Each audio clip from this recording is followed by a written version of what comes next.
Hey, fellow productivity seekers. It's Garland, Coulson, Captain Time, coming to you from my Chrono Cavern. And today we're going to look at Less Annoying CRM. So here's my review of Less Annoying CRM.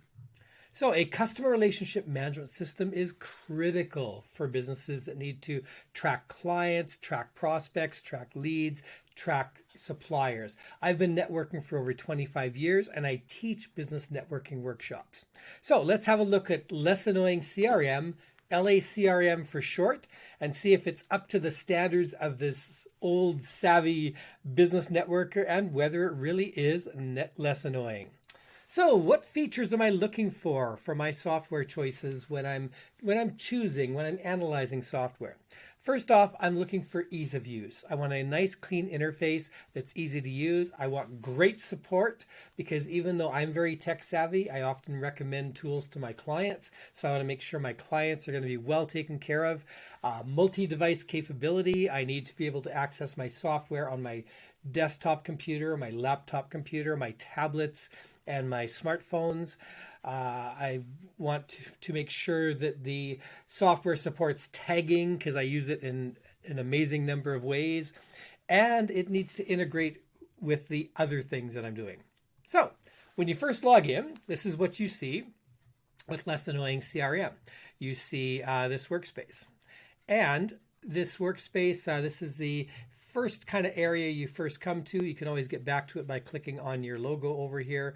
And it really just shows the tasks you have coming due, your pipeline reports, and your agenda is what I have here. This agenda is linked to my Google Calendar. So whatever's in my Google Calendar will be showing here. And you see it showing my next event coming up at this point. So pipeline, what this is optional, by the way. You don't have to use a pipeline for everything, but some people like to have their prospects go through kind of a process. Think of it as a customer journey or something, where when you first see them, they're a prospect, and maybe later on they're a qualified prospect, they become a lead, like these kinds of things. I've had fun with the A's. I take my prospects from audience through to ally. So audience is people I've identified that I think would need my services but I haven't connected with yet. Acquaintance are people in my prospect list that I have connected with at least once. Then action is people where we've taken action. We've had deeper conversations, a Zoom call, maybe a coffee meeting, something like that. And accounts are people who become clients, and then advocates are people who have, they've referred clients to me, and then ally are people who I'm doing strategic partnerships with. So that's kind of my leads. And again, this is optional if you want to do this. If you're not dealing with a lot of people, you don't really need to do it. Cool thing too is this workspace is customizable. You click on here and you can add additional widgets.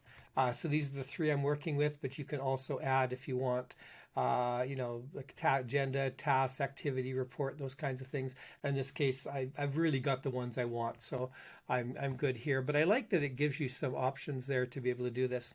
Down below are my tasks that are due today. And if I click on any of these, I'm going to be taken to that person, or if I point to it, you can see that they will show up.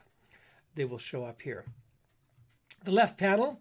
Again, if you click on the logo, and this was something you can also customize, I put my little clock up there, you can be taken back to your workspace. Search, of course, is to be able to search for your contacts by name, email, phone number. You can also add a new contact or a company or a task or an event or lead. Again, this one will also take you back to your workspace. You can click on your contacts here. So this lets you view your entire contact list. But then at that point, you can also, sort and filter it and do more things that way. It shows your recent contacts. You can also export and print from here. And then calendar will show you your calendar if you want to be able to see it there. Again, I also have Google Calendar open, so I don't necessarily need this one. And reports will show you your pipeline reports, your activity reports, etc.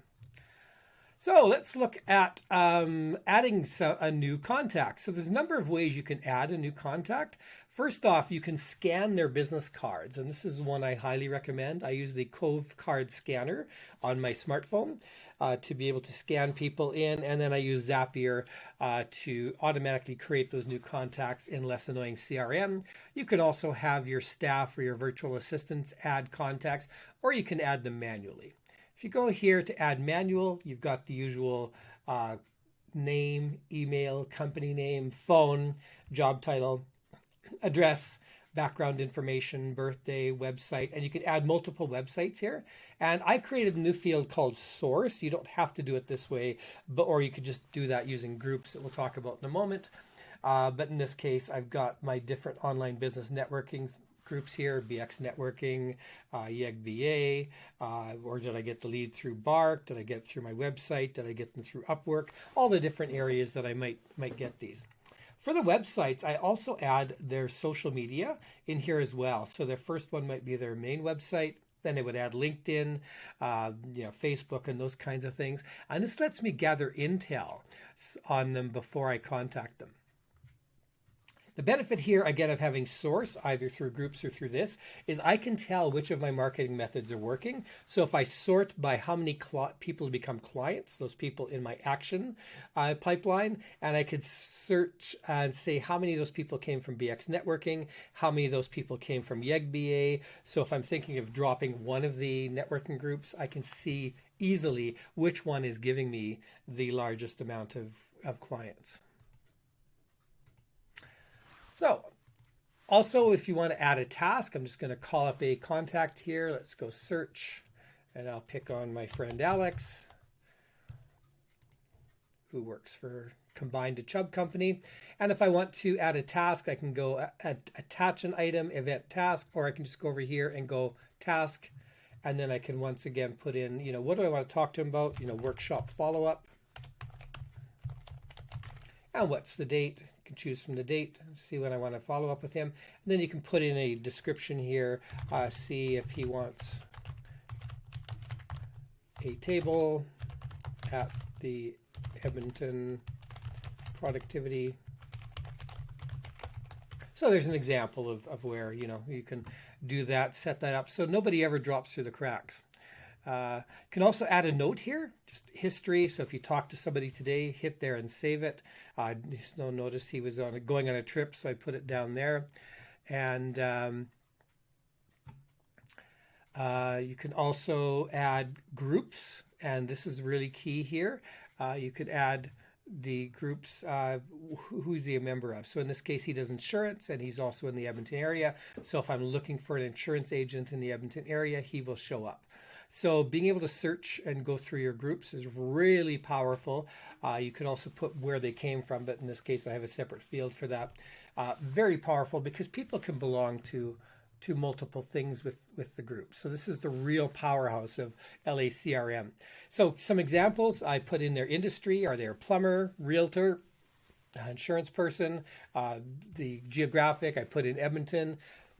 If this was somebody who had a speaking opportunity for me, such as a conference organizer, I would do that. I can also put them in a partner group or personal, if you wanted to be able to add people to a personal friends list so that you can see who you want to invite maybe to your Christmas party and the like. So now down here as well, it's quite neat that the email is also down here. Every email I've ever sent him is here, and this is a browser extension that I've added to my browser. It automatically sends a copy of every email into LACRM, so it collects it under the email address. So I can click here and I can see that email right away.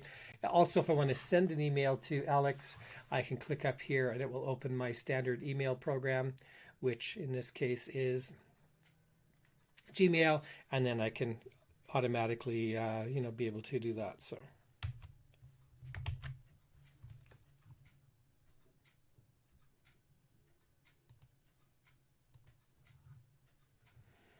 okay, so ton of information there, lots of great ones that you can use in that case to be able to keep track of your information. When you go to your contacts as well, you can filter. So you could say, what would you like to filter by? Group, name, If you want to find all the Davids there, you can. Job title, if you wanted to find all the chief financial officers, you could do that way. Address, if you're going to be traveling, say you're going to New Orleans or going to Las Vegas, you could find all of your clients in Las Vegas so that you can meet with them while you're there. Background information, contact fields, any of these things you can filter by, which is a great way to be able to narrow it down. Also, another great thing is that LACRM does do keyboard shortcuts as well. So it's got extensive help. If you click on help, you can look through the help articles here. But if you go shortcuts, you can see they've got a keyboard shortcut area here, and you can easily, check that out and see what you can use to do this faster. Calendar, yeah, we've been through all these, so this is really the tool that I'm working with on an ongoing basis here. It's a great tool. I'm really enjoying it. So let's talk about the strengths and weaknesses of Less Annoying CRM. First off, you gotta love the name, Less Annoying CRM. It was fun. I have a feeling the founder or whoever chose that name is somebody I would like, because it's very tongue-in-cheek that our CRM is less annoying than everyone else. I love the interface. It's easy to use, clean, minimal interface. The pricing is quite reasonable. It's $15 a month per user, which is less than most of the other ones I'm using. It does have the multi-device capability, so I'm able to access it on my desktop, my laptop, and on my tablet and on my smartphone, so it's all there. I love the tagging functionality, which is called groups in this case, where you can easily go through and find all the people in a certain group, like the financial group, plumbers, bookkeepers. You can easily find all those people here really quickly. Love the customizable dashboard, and I love the keyboard shortcuts. So no tool is perfect, of course. A few areas for improvement I'd like to see that I think would make LACRM even better. It's great now, but I think it would be even better if I had some sort of a Gmail or a browser button that would allow me to sort of add a contact from my Gmail directly into LACRM. Also, I'd like it if they build in the BCC use, so the email integration, so that I didn't have to go and use a third-party one there. I love the search, but you can't search the notes. It just lets you search name, email, phone number, etc. So it's only the main contact information you can search, which is this information up here. So if I remember, I talked to somebody about, as an example, about my teleprompter, and I can't remember who I talked to about the teleprompter, then I can't search by that. I can't search the notes that way. So that makes it a little bit more difficult. And again, the pricing is per user, which is my pet peeve. Now, this isn't about Less Annoying CRM, because as I said, they're less expensive than most of the other ones, but I don't like where everybody's charging per user per month. And as I start to add more of my team to this, suddenly it gets expensive. Only $15 a month sounds quite affordable, but if I've got 5 team members, it's up to $75 a month. And many of the other tools I use are $40 to $50 a month. So suddenly it's $200 to $250 a month for that tool. Easily, I probably spend $500 to $600 a month now already on tools, and that could easily jump to $1,000 or $2,000 or more when you start to add team members. So that's my pet peeve. I have a rant about it. I'll link to the rant so you can have a look at it. I would love it if I could pay something like $25. So I'd pay $10 more a month if I could get 5 team members into here. So there's an example. There's an opportunity for you LACRM. You can make a little bit more money instead of keeping it entirely by user. Maybe give some small team pricing that would be affordable for us. So overall, I love it. This is my daily user. This is a great tool, great interface, easy to use, great support, and is affordable for my small business clients. I regularly recommend LACRM to my clients, and I feel it's well worth a look for anybody looking for a new CRM. I am an affiliate of Less Annoying CRM. So you are supporting me as a content creator if you check out your free trial of LACRM through my link. But I'm not recommending LACRM because I'm an affiliate. I'd never do that. I only recommend it because it is a tool I use in my business every day, and it's fantastic. Reach out if you'd like personal training on using Less Annoying CRM or group training, or if you'd like to book my Level Up Your Follow-Up, Mastering the Art of Business Networking Follow-Up workshop for yourself or your team. Thank you so much for listening. Please hit the like and subscribe button as it helps other people find this content.